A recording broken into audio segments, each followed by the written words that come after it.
We prioritize doing these live sessions early because yesterday, for example, we did it super early and laid out a whole arsenal of ideas, an arsenal of events that we could evaluate one after the other. In the end, we left behind a map, just like yesterday's map. A map from yesterday. Very interesting, very interesting. Let's talk about that map from yesterday. In the end, when we zoomed in, went down to HONE or MF15, why do we do that? It's to try to take advantage of what's happening in the intraday. We've already been very optimistic about the S&P 500, and we've been saying that, in the long term, this has to go on to make new highs. It's surprising how hard it is for people to bet on the new highs on the S&P 500. Let's do a situational analysis session from scratch, okay? We'll start from zero. We didn't do any prior analysis this morning. The connection started directly, so we'll be analyzing on the fly, something we do every now and then, and that I personally really like, so you can see the process from the beginning. Although, as you'll notice, there are days when the analysis is quick because everything is clear, and other days when it takes a bit longer. We'll see what kind of day we're in for today. Right in front of you, you've got the S&P 500 on its hourly time frame. You know it's making new highs. It's incredible. Look at the S&P 500, I was going to say,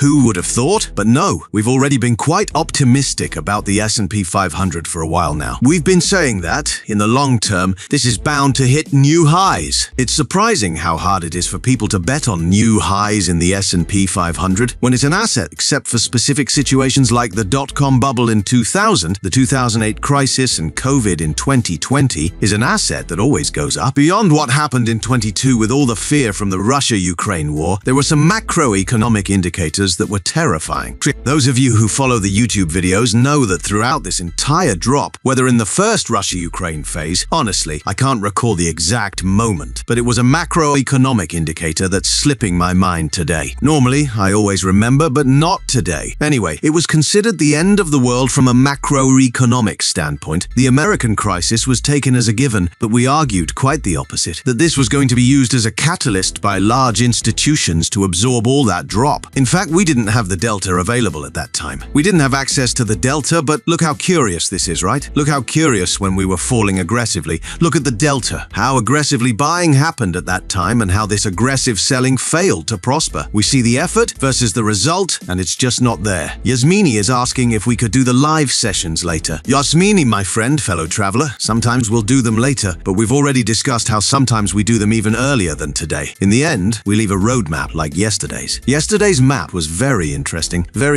indeed. Let's talk about yesterday's map, where we placed a lot of focus on Ethereum, because Ethereum was really the source of inspiration for everything we discussed in yesterday's live session. Let's jump to the 15-minute mark. Okay, for those of you who are here live in the Crypto Insight Premium chat, how many of you were following the markets yesterday and watched the live session, so I can get a feel for how many people I'm connecting with right now? Angel, Gabrielle says that Angel is going long. Gabriel too. Great, guys. I'm really glad. Gloria says the same. Awesome.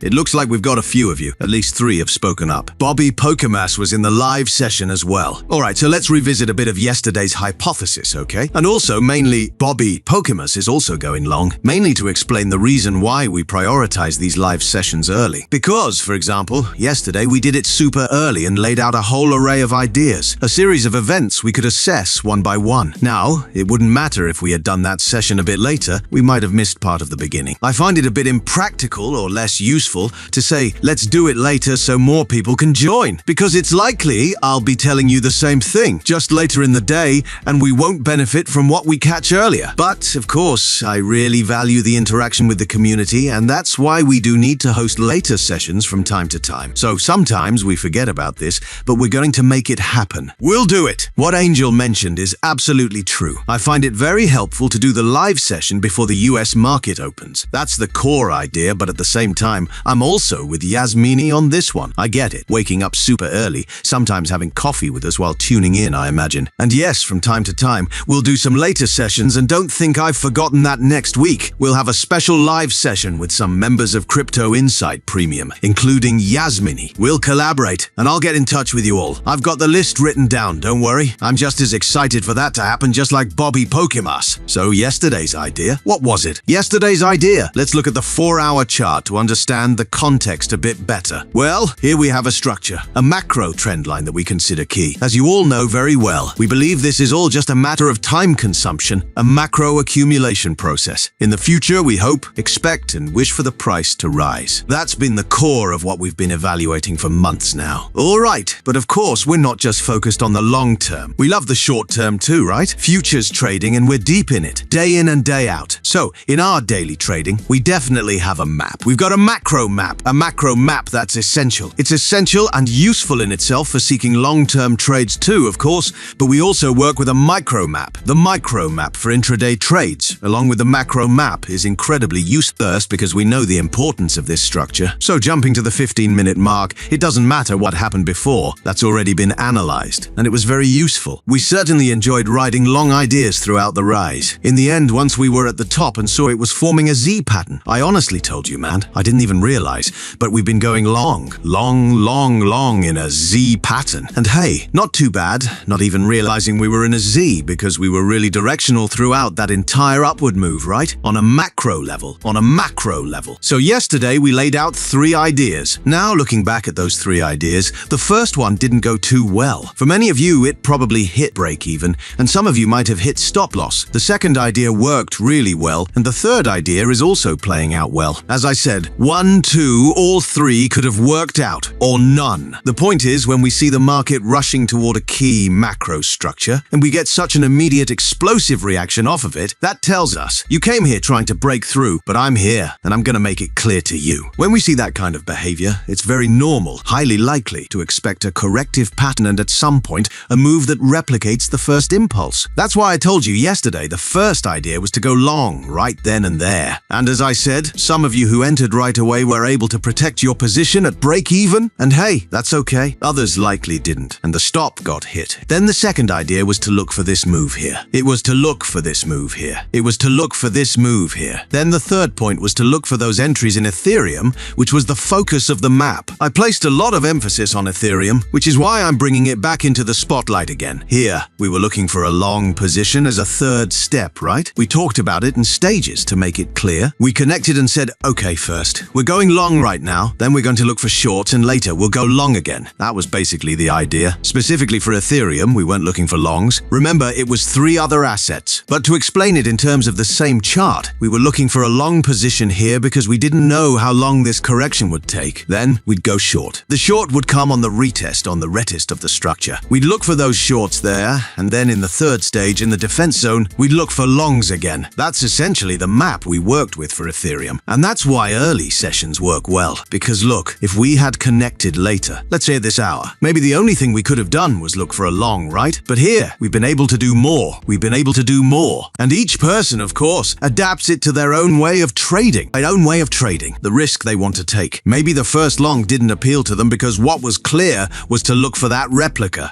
where we were betting on its failure. We were betting on its failure, which is why we were looking for that directionality afterward. But well, if only it were that simple. In the end, the market moved for each asset in a certain way. It moved in a certain way. In Bitcoin, for example, they were quite kind. While in BNB, that short entry didn't work out as planned, like in the drawing we had. But there were some who started evaluating that defense zone, started looking at a gap after 1, 2, maybe someone got inspired in BNB and saw this opportunity, right? But anyway, that's that. And this is where we wanted to find that type of long position. Okay, Angel, I saw your request. Can you tell me which asset you're talking about? And if you give me the price level for that long, we can take a look. We'll wait for it. So just tell me a price level, because I didn't quite understand you, Angel. That's why I asked. The first long from yesterday, you mean? Okay, let's pull up Ethereum. All right, the first long from yesterday, it would be here. This, or was it here? Was it this one? Is that the one, Angel? That long position? Okay, you say yes. So your question is, can we be at that first point, meaning in terms of price level, right? Like, are we close to that right now? You're referring to this. Okay, no, that already happened, Angel. Now I understand you. The harmonic has already played out and failed. The harmonic already happened and failed. The bearish impulse. What we were looking for, based on this bearish impulse, was the harmonic pattern. It's this. And what were we betting on to fail? That it wouldn't have the same length, you see? It doesn't have the same length. It's already failed. We were betting on its failure, and we were betting that the defense zone was going to do its thing to look for the long position.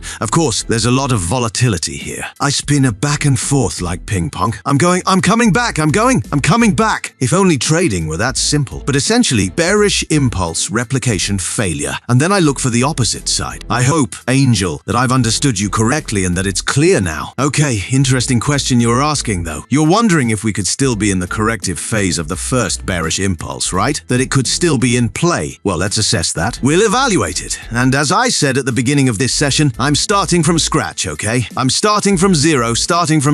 So let's go ahead and analyze. And you'll probably get your answer, Angel. And I'll take into account what you've said because, of course, it needs to be considered. I don't want to jump ahead. All right, let's go. Let's analyze the market in real time, see what we find, because I know we like that. Seeing the whole process like the creative process, so to speak. In the end, it has a certain factor of imagination, creativity, art, call it what you want. But for me, it's undeniable that there's a factor there. Basically, even if we're all working with the same methodology and philosophy, we're not going to see the same thing. We're not going to think the same way, which is good and beautiful. Because if not, we'd be stuck on just one idea. So, what are we saying in the end? We want this to be a black swan that takes us upwards, right? How is it breaking out? Not in my favorite way, maybe, but it's not doing badly either. We don't have to distrust the breakout just yet. It still has to develop. We'll definitely need to demand more from it, no doubt about that. We need to ask for more because it still has a lot to prove, and of course, it's still got time to fail. It hasn't secured the skies just yet. No one can say, we have the bull run guaranteed, but hey, we're speculating that it could happen. We're here to speculate, but no one has any guarantee. Max is asking for a summary. Well,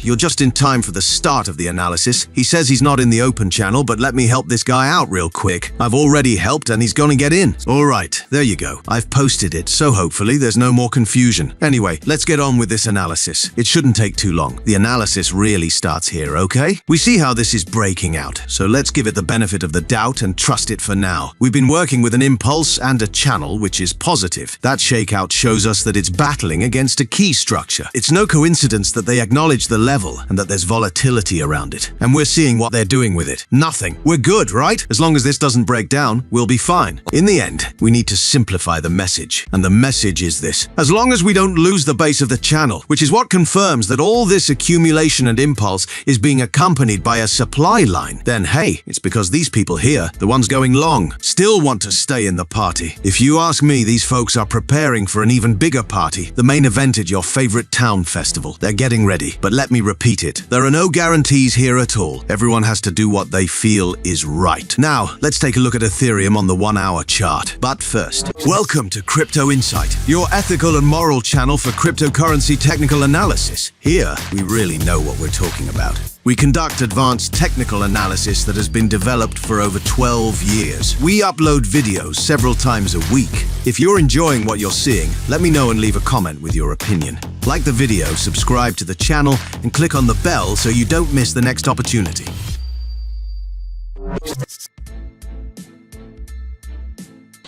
Now, let's take a look at Ethereum on the 1-hour chart. I like the possibility of compression before a breakout. It looks good.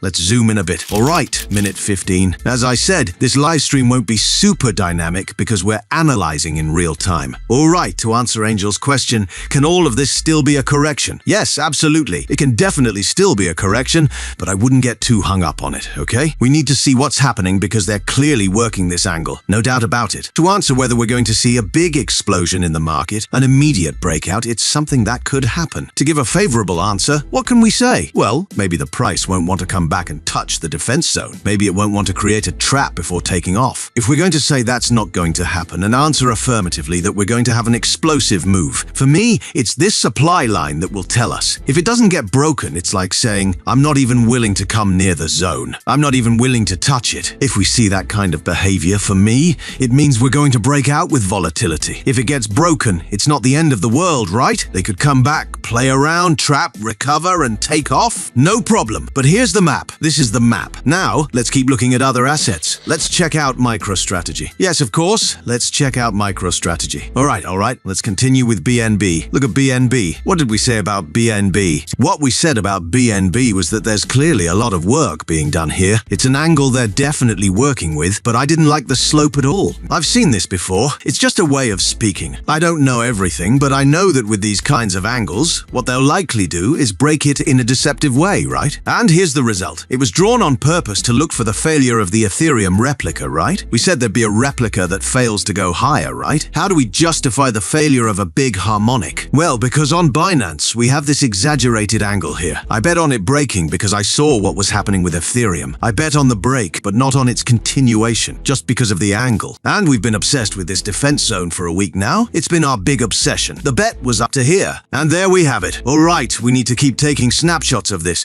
Let's get rid of what's no longer useful. What are we seeing overall? That's looking good. There it is. Okay, they're working us here. This supply line can be improved a bit. Let's try to get it right. I'm the first one to say this has to be perfect, but I don't always do it. There we go. That looks perfect. They're working on this supply line, which I wouldn't want to get too attached to, but we'll keep an eye on it. In the end, this was a prelude to what's coming in the future, which is what we're experiencing right now. We've been speculating about this. We've been speculating on this defense zone before breaking through an important structure. There it is. And now what we need to see, just like with Bitcoin, is for this to end up thriving, for it to really succeed. Here we have a little scare, which we've already explained with another type of structure and through cross-analysis. I won't repeat myself, but now we need to update and see what will be useful for today, right? For tomorrow, after all, when we go down to hone 15-minute charts. Why do we do that? Well, to try to take advantage of what's happening intraday. That's why a structure has been useful, very useful, or a concept. Yesterday was very useful for Ethereum, and we thank it for that. But now I need a different narrative because that's expired. We thank Ethereum, we give it a high five, and we move on, all right? We're looking for this, right? Okay, at the very least, it's interesting. All right, let's leave it here for now. Let's see, let's look at other assets. This is looking very good, very good. I don't want there to be any doubt, okay? We're still optimistic. That hasn't changed over the last 2 months, all right? In the medium to long term. Then the market can do whatever it wants. But come on, what do we have here? They're compressing us. They're setting a trap. They recognize the level. They separate with traps, with compression separation. I think this is what they want to do. I believe this is what they're trying to achieve. Okay, let's do a little search here. There it is. Totally. They've already hit their target, right? This was all about distribution. They hit the target. The classic move. I have enough, and now I'm off to make the real move I want. Okay, yes. Before I was unsure whether to believe in or put weight on these micro accumulations on the 15-minute and ONE charts, but yes,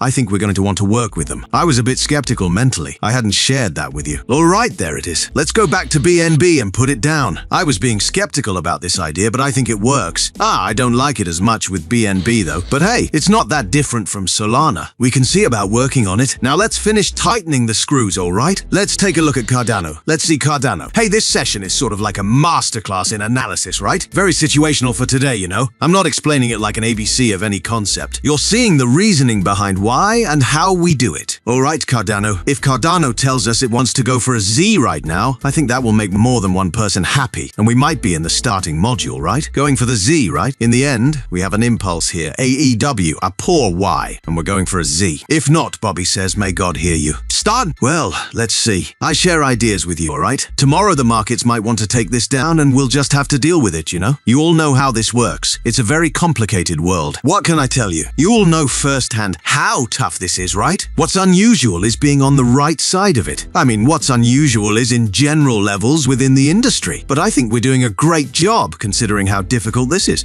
We're building, all right? We're building. By the end of the live session, you'll have the resolution. If this wasn't ready to break. Okay, yes, looking not so much at the medium or long term, which I tell you can be positive, that's clear. Now, talking about the short term, it seems like there could be a positive outlook there too. But we'll see that by the end of the live session. We'll have it, but now that we're in construction, it could be this. All right, it's time to get rid of this crick. It's time to remove this crick. I don't think they're going to offer us anything more interesting. I'd say no, and that's a shame, a real shame. But I believe they're not going to offer us. No, not a chance. Okay, let's spend some time on Polkadot, all right? Because I think it's going to be very useful for us to understand it well. It's not easy, you know? All right, there it is. We have a hidden trend line here. We have a hidden trend line. Here we have the W. This is the poor I, and this is clearly the Z, which had its trend line for ZAR, but has already collapsed and has gone to seek the trend line that leads to the corrective pattern of this bearish impulse. If this doesn't collapse, we know we need to look at the other side. All right, everything connects, everything connects, everything connects. Are you following me so far? You're enjoying this live session, analyzing analyzing in real time. Gloria tells us, yes, you're still with me. She also loves the analysis, just like Angel Chang's. Juan, that's great! Bobby Pochimas also sends us his structure, which is very similar to ours, only his is on the hourly chart. Let's see if I can copy it. I might just stick with mine, though. At first glance, I liked yours, Bobby. Let's see. It's the same. I mean, yours is correct, it's good, and it's well done. And the one I had is also good. It's the same, just a small change. Here it is. Something like that. Thanks, Bobby. And Geordie says, I think I'm the most bearish in the group. All right, Geordie, that's fine. Everyone has their own analysis and their own ideas, right? And it's great that there are colleagues who have a bearish priority in the long term, right? In case there are more people in the group who are bullish, that's super healthy. That's really good. It has to do with the fact that in the end,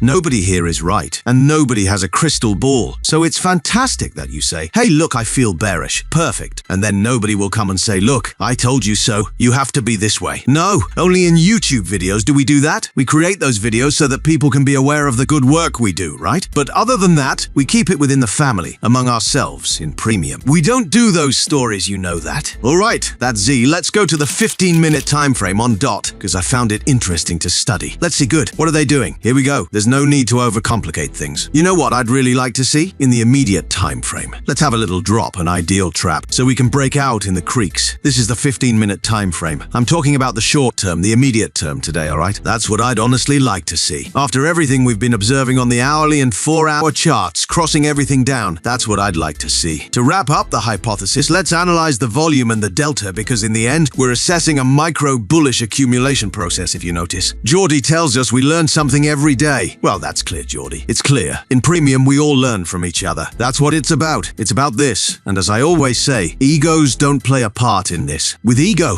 no one gets anywhere. That's a fact. All right, let's analyze this. Here, we have a climactic action. Look, by the book, on DOT, the impulse, the channel, the range, the tricky climactic action with a lot of volume that clearly shows us the delta, indicating that the beat is predominant here, with retail traders selling like crazy because they see the price falling, crashing. Come on, the ABC, the ABC. You're following me, right? You're with me, yeah? The ABC? Well, they've absorbed here. There's no doubt about it, no doubt. They've absorbed.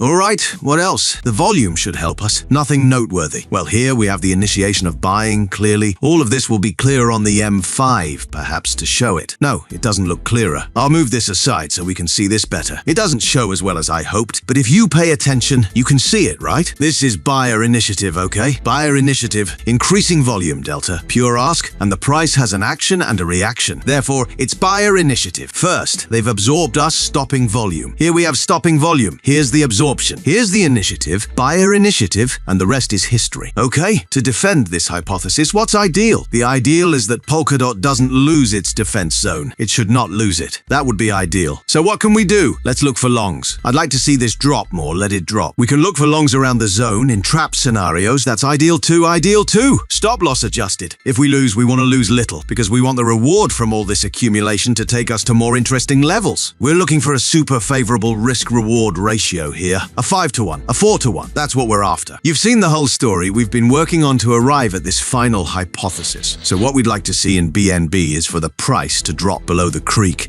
making a trap to seek liquidity, good areas to enter. And hey, it wouldn't hurt to look for this replica, right? That's why we've also adjusted the stop loss and are looking for an interesting ratio. This is in BNB. Wow, you've got plenty of examples. There are examples everywhere. And I've said it before, here's the key. Take Solana, for example. It's more of the same. Here we can wait for it to drop, look for the buy here and make a trap. That would be ideal. Just look below this point. It would be awesome. And then we can also look for that buy to see if it makes the move. And if it catches you long, assuming it makes a macro breakout, of course, the 5-to-1 means making a 5-to-1 stretch with the stop loss adjusted. In the end, what is it for? This is your 5-to-1, right? But if you're already in the market and it makes a macro structure breakout, do the math. You get how crucial this is. And I think this has turned out to be really interesting in this open live session. We're doing this through the Telegram channel, but really, this is a live session like we always do in Crypto Insight Premium, and we're going to upload it to YouTube. So I want to tell the YouTube audience that if they want access to our daily live sessions in Crypto Insight Premium, they can do so by filling out an access form that requires 3 things. First, you have to be a user of BitUnix or by DeFi with our referral code. Second, you need to have deposited cryptocurrencies into the account worth a minimum of $100. And third, you need to be trading with this account. It should be your main trading account, since to remain in the group group. It has to be an active account. That said, I'll leave the access form to Crypto Insight Premium in the description and pinned comment of this video. And if you liked this video, let me know in the comments, give it a thumbs up, subscribe to the channel, and click the bell so that YouTube notifies you of future uploads. I hope you have a great trading experience, and until next time,